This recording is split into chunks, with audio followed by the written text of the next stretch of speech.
जय श्री कृष्ण दोस्तों। श्रीमद् भगवत गीता के 18 अध्याय और 700 श्लोकों को आज की पीढ़ियों के प्रत्येक मनुष्य के लिए, चाहे वह कोई भी हो, उसके जीवन में, रिश्तों में, उसके प्रत्येक समस्याओं का समाधान करने के लिए कैसे श्रीमद् भगवत गीता का उपयोग किया जा सकता है, यहाँ पूरे 18 अध्यायों को शामिल किया गया है। और हर एक अध्याय की शुरुआत से पहले हम आपको बताएंगे कि आपको क्या सीखने को मिलेगा। फिर उस अध्याय को बहुत ही आसान भाषा में आपको समझाया जाएगा और उसके बाद उससे होने वाले हमारे जीवन में सभी अच्छे परिणामों के बारे में आपको बताएंगे। भगवत गीता सिर्फ एक किताब या धार्मिक ग्रंथ नहीं है, बल्कि इसमें वह ज्ञान है जो इस पृथ्वी पर जीवन जीने वाले प्रत्येक व्यक्ति के लिए उपयोगी है। हम सभी अपने जीवन में बहुत कुछ सीखना चाहते हैं और जीवन के हर पहलुओं को समझने की कोशिश करते हैं। यह गीता हमें जीवन जीने का सही तरीका बताती है, हमें यह जानने में मदद करती है कि मरने के बाद हमारे साथ क्या होता है, और यह भी बताती है कि ब्रह्मांड कैसे बना और भगवान के अस्तित्व कैसे है। क्या हम पुनर्जन्म लेते हैं? क्या यह जीवन वास्तविक है या एक भ्रम? लेकिन क्या हमने ये सोचा है कि हमारे सपनों को पूरा करने के लिए हमें बिना थके, बिना किसी मार्गदर्शन के, बिना सही दिशा की सफलता मिल सकती है? इस पृथ्वी पर जो न केवल हमारी बल्कि ब्रह्मांड की वर्तमान और भविष्य की सबसे महान उद्देश्य जो देते हैं, उनका नाम क्या है? वह है भगवान श्री कृष्ण। महाभारत के युद्ध के मैदान में भगवान श्री कृष्ण आज की तारीख से न जाने कितने ही युगों पहले एक ऐसा ज्ञान दिया था। आपके जीवन में जब खुद को सफल की ओर बढ़ते हुए देखते हैं तो आपको ये महसूस हो सकता है कि आप अपने जीवन की सभी समस्याओं के सामने अर्जुन की तरह खड़े हैं और आपके लिए भी एक गीता का ज्ञान उपलब्ध है और यह आपका अधिकार है कि आप उसे समझें और अपने जीवन में उसका मार्गदर्शन करें। भगवत गीता के ज्ञान को समझकर आपको यह आश्चर्यजनक एहसास होगा कि यह अमूल्य ज्ञान हमें हमारे असली उद्देश्यों की ओर ले जाता है। आपको यह समझना होगा कि आखिरकार क्यों भगवान ने अपना ज्ञान देने का निश्चय किया। तो चलिए, हम कुरुक्षेत्र के युद्ध मैदान में हैं, जहां पर पांडव और कौरव युद्ध के लिए तैयार हैं और यहीं से भगवत गीता का पहला अध्याय शुरू होता है।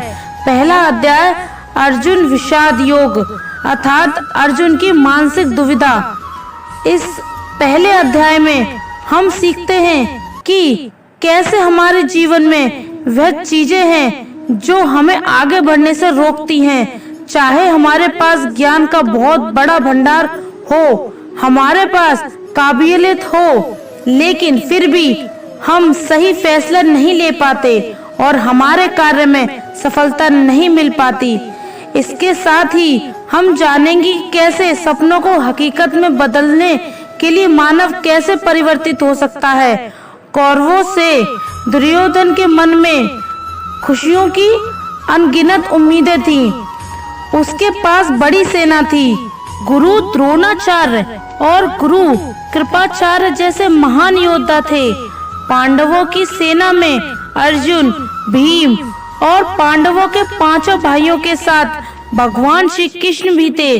अब यह युद्ध पूरी तरह से परिवार के बीच होने वाला युद्ध बना हुआ था। पांडव और कौरव दोनों ही एक ही बड़े परिवार के थे और इसके बावजूद हर किसी में जीतने का इरादा था। भगवान श्री कृष्ण के साथ अर्जुन ने अपनी सेना को सामने लाकर खड़ा किया ताकि वो देख सके कि उसको किन किन लोगों को मारना है। इस घड़ी में भगवान श्री कृष्ण ने अर्जुन के रथ को मैदान के बीच में ले आए और वहां कुरुक्षेत्र के युद्ध मैदान में कौरवों की सेना में अर्जुन के सामने दादा भीष्म और गुरु द्रोणाचार्य खड़े थे और गुरु द्रोणाचार्य ने ही अर्जुन को तीर चलाना भी सिखाया था। अर्जुन ने युद्ध के मैदान में जहां देखा वहां दोनों ही परिवार वाले और गुरुओं के शिष्य ही नजर आ रहे थे। इस दृश्य को देख अर्जुन बहुत ही दुखी हो गए और कृष्ण से बोले कि यहाँ तो हर कोई मेरा सगा संबंधी है, मैं अपने ही लोगों को युद्ध में नहीं मार सकता। मुझे इस राज्य के लिए तो क्या अगर कोई तीनों लोग भी दे दे तो भी मैं ऐसा युद्ध नहीं करूं जिसमें मुझे अपनों को ही मारना पड़े। गीता के इस पहले अध्याय से हमें ये सीखने को मिलता है कि वास्तविक सोच कैसी होती है। हमें कभी कभी नहीं पता चलता कि हमारे काम करने का इरादा क्या है, हम किस चुनौती का सामना करेंगे, और जब हम किसी बुरी स्थिति का सामना करते हैं तो हम संयम खो बैठते हैं, घबरा जाते हैं और अपना वास्तविक धर्म भूल जाते हैं। भले ही अर्जुन युद्ध कला में माहिर थे और वह युद्ध करने के लिए मैदान में धनुष उठाने की कला को सीखने वाले गुरु द्रोणाचार्य के शिष्य थे, लेकिन वह अपने लगाव के कारण धर्म का सही फैसला नहीं ले पा रहे थे। इससे हमें ये सीखने को मिलता है कि जब हम जीवन में आगे बढ़ने के लिए तैयार होते हैं तो हमें अपने लगाव को खुद से दूर रखना चाहिए। आप इसे इस तरह से समझ सकते हैं, मान लीजिए आपका दिल से किसी व्यक्ति से गहरा प्यार है, लेकिन वह व्यक्ति आपके प्यार को समझने का मन नहीं रखते। इस बदले में आपको उसके प्रेम को प्राप्त करने के लिए मोहित नहीं होना चाहिए, क्योंकि लगाव किसी भी रूप में हानिकारक हो सकता है। जब तक ये लगाव है तब तक आप अपने आत्मा के धर्म को पूरा नहीं कर सकते। गीता का दूसरा अध्याय सांख्य योग यानी कि पुरुष प्रकृति का विश्लेषण करना। मनुष्य 5 संख्या से बना है, पृथ्वी, पानी, आग, आकाश और हवा। अंत में मनुष्य इसी में मिल जाता है। भगवान श्री कृष्ण ने अर्जुन को बताया कि जीवन में सबसे बड़ा योग कर्म योग है। भगवत गीता के दूसरे अध्याय से हमें भावनात्मक स्थिरता, आत्मा, मृत्यु, पुनर्जन्म के बारे में सीखने को मिलता है। यहाँ हमें गुस्से के सबसे बड़े कारण और के समाधान के बारे में भी बताया गया है। जब अर्जुन ने युद्ध करने से मना कर दिया तो सारथी श्री कृष्ण ने कहा, हे अर्जुन, यह तुम्हें अचानक से क्या हो गया? तुम जैसे महान योद्धा के मुंह से ऐसी बातें शोभा नहीं देती, इसलिए अपने इस मन की कमजोरी को छोड़कर युद्ध के लिए फिर से खड़े हो जाओ। इस पर अर्जुन ने कहा कि इस युद्ध से बेहतर है कि मैं एक भिखारी बन जाऊं, क्योंकि मेरे पास यहाँ तक तो अपनी जिंदगी का कोई अहम मकसद ही नहीं है। मेरे पास सही और गलत का ज्ञान ही नहीं है, इसलिए मैं आपसे मार्गदर्शन मांगता हूँ। श्री कृष्ण मुस्कुराए, क्या कोई इंसान उनसे कुछ मांग सकता है और वह नहीं देंगे? यहीं से शुरू होता है भगवत गीता का ज्ञान, जिससे आपको भी अर्जुन की भावनाओं को जानना और समझना चाहिए। श्री कृष्ण अर्जुन को बोले, क्या तुम अचानक से डर रहे हो? तुम्हें डरना नहीं, क्योंकि यह लोग तुम्हारे मारने से ही मरेंगे और तुम्हें ही उसे मारना होगा। इन सब लोगों का पिछले जन्म से और आगे के जन्म के साथ कोई संबंध नहीं है। वह तुम्हारे जैसे अनादि है और इसलिए जैसे कि तुम अपने पुराने वस्त्र बदलकर नए पहनते हो, वैसे ही आत्मा शरीर को छोड़ देती है। हे अर्जुन, तू किसी मरे हुए इंसान को जीवित नहीं कर सकता, क्योंकि जीवन और मृत्यु का नियंत्रण सिर्फ मेरे पास है। तू तो उनकी मौत का सिर्फ एक कारण है और यह लोग मरने के बाद भी मेरे ही पास आएंगे, क्योंकि वह शरीर नहीं है, वो तो आत्मा है और आत्मा को किसी भी तरीके से नष्ट नहीं किया जा सकता। आत्मा अगले जन्म के लिए इस शरीर को त्याग देती है। जिस प्रकार तू अपने पुराने वस्त्र बदलकर नए पहनता है, इसी तरह से जैसे कोई कछुआ खुद को खुद से ही समेट लेता है, वैसे ही मनुष्य अपनी इच्छाओं को वश में कर लेता है। जो व्यक्ति अपने मन की सभी इच्छाओं और कर्मों के परिणामों को सोचना छोड़ देता है, वही स्थिर बुद्धि कहता है। जिसके मन से हर प्रकार का डर, भावना और क्रोध खत्म हो जाता है, वही मनुष्य शांत रहता है। जब हम अपनी इच्छाओं को पूरा करने के बारे में सोचते रहते हैं, तो हमें वे इच्छाएं अच्छी लगने लगती हैं, तो हमें उन इच्छाओं को पूरा करने का मन करता है। और जब उन इच्छाओं को पूरा करने में कोई रुकावट आती है, तो हमें गुस्सा आ जाता है और गुस्से में हम खुद को खो देते हैं और फिर हम अपने कर्म और धर्म को भूलकर अपनी स्थिति से नीचे गिर जाते हैं।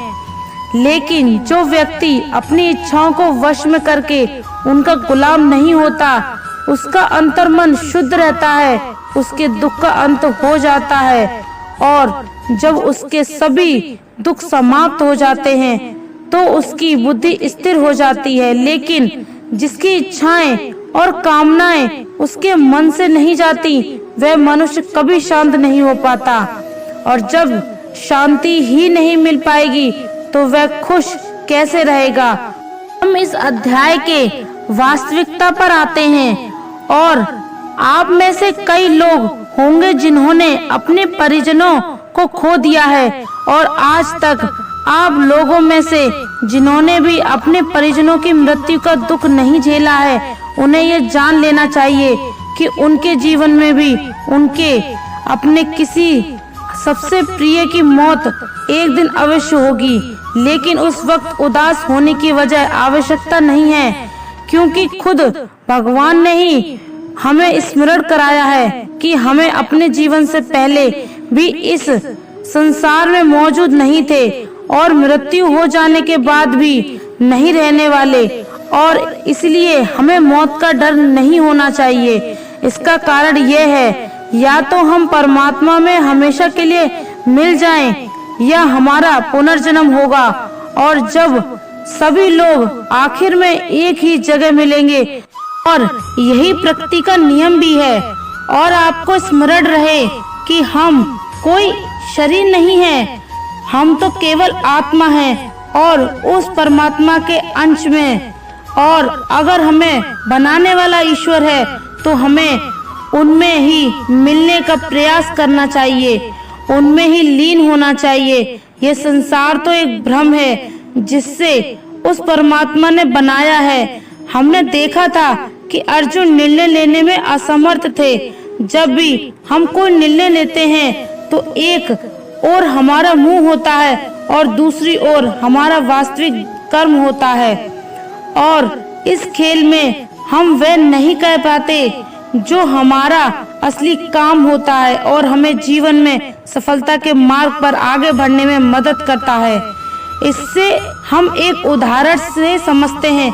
मान लीजिए आपको अपने घर से दूर कहीं किसी और शहर में शिक्षा के लिए या नौकरी के लिए अपने किसी लक्ष्य को पूरा करने के लिए जाना पड़ रहा है, तो आपको अपने परिवार को मुंह छोड़ना ही पड़ेगा। हमारे दुखों का हमारे सबसे महत्वपूर्ण कारण है हमारे खुद की इच्छाओं के बारे में विचार करना।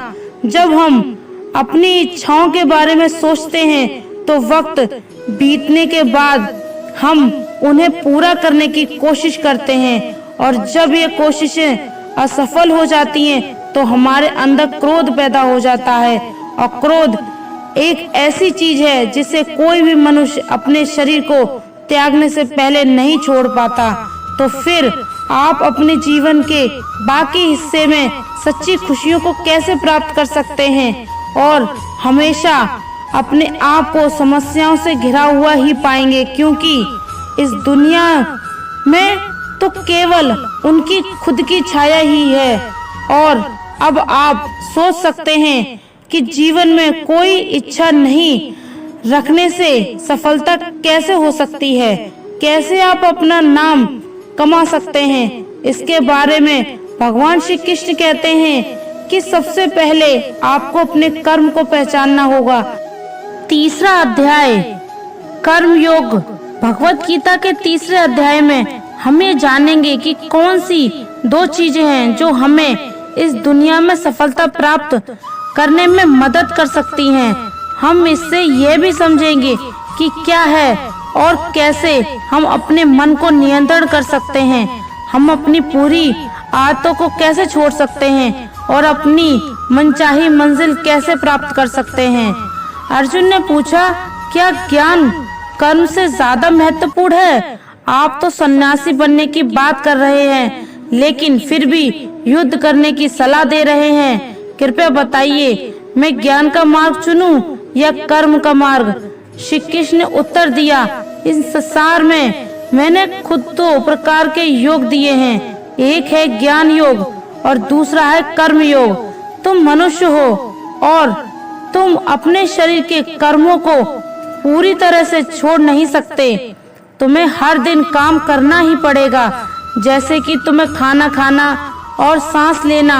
और अगर तुम अपनी इच्छाओं को किसी भी प्रकार से रोकने की कोशिश करेंगे तो तुम्हारे मन में कभी भी ये संदेह नहीं होने वाला कि तुम अपनी इच्छाओं के बारे में नहीं सोचेंगे। इसका अर्थ है कि तुमसे जाने अनजाने में कर्म तो होगा ही, क्योंकि तुम मनुष्य ही हो तो तुम अपने धर्म से भी बंधे हो। इसलिए तुम्हारे लिए संन्यास के रास्ते की जगह कर्म का रास्ता ज्यादा सही है। मतलब ज्ञान योग या साक्य योग की जगह कर्म योग उचित होगा। इसलिए तुम ये सोचो कि यह काम तुम नहीं कर रहे हो, बल्कि तुम्हारा शरीर प्रकृति का गुलाम होकर कर रहा है।